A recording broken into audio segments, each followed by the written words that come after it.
کھیتوں میں پانی کے انتظام کا پائیدار نظام نہ صرف خوراک کی پیداوار بڑھانے کے لیے بہت اہم ہے بلکہ یہ پانی کی بچت کے لیے بھی ضروری ہے۔ اندازوں کے مطابق سال 2030 تک زمین سے نکالے جانے والے پانی کا 80% زرعی مقاصد کے لیے استعمال ہو چکا ہوگا، جو ممکنہ طور پر عالمی سطح پر پانی کے بحران کی وجہ بنے گا۔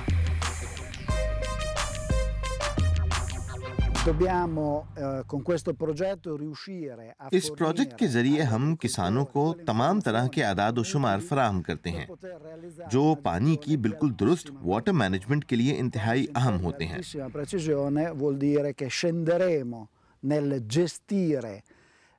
بالکل درست کا مطلب ہے کہ یہ پانی کے انتظام، زراعت، پانی اور کھاد کے ایک ساتھ استعمال اور پورے زرعی عمل کو بہتر بناتا ہے۔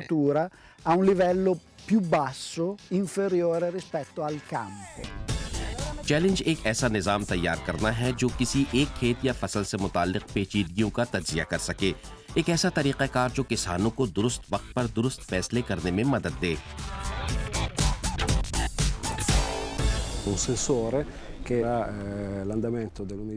ایک سینسر وقت کے ساتھ ساتھ زمین کی نمی کی پیمائش کرتا ہے۔ مٹی میں پانی کی درست مقدار کا معلوم ہونا بہت اہم ہے۔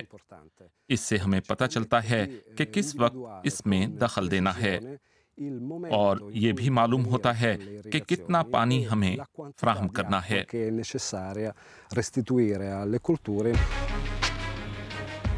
کھیت میں پانی دینے کی بالکل ٹھیک مقدار معلوم کرنے کے لیے ان سائنسدانوں کو واپس لیبارٹری کا رخ کرنا پڑے گا تاکہ زمین میں نمی کو کنٹرول کرنے پر تجربات کیے جا سکیں۔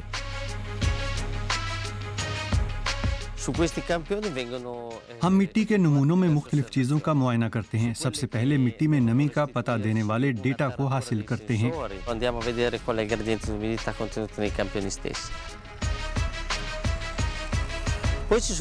پھر دیگر نمونوں کے ذریعے ہم تجزیہ کرتے ہیں کہ زمین کے اندر مزید کیا ہے۔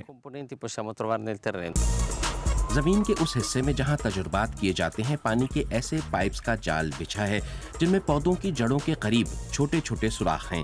پائپس کے ہر سیٹ کے لیے یہ ممکن ہے کہ مختلف پیرامیٹرز کو کنٹرول کیا جا سکے تاکہ فصل کو ضرورت سے زیادہ پانی دیے جانے سے بچایا جا سکے۔ اس منصوبے کا سب سے اہم حصہ ایک ڈیجیٹل پلیٹ فارم ہے جو سینسر سے حاصل شدہ ڈیٹا کے علاوہ موسمیاتی خلائی سیاروں سے حاصل شدہ معلومات کی روشنی میں پانی کے انتظام کو درست کرتا ہے۔ اس سے زرعی حوالے سے ایک اور تبدیلی بھی واقع ہوگی، یعنی صرف اجناس کی بجائے بائیو ماس کی پیداوار بھی ہوگی۔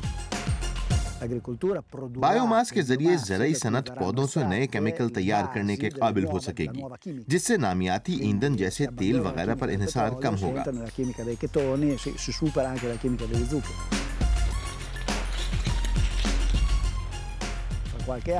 چند برسوں میں ٹماٹر پیداوار کا ثانوی حصہ ہوں گے۔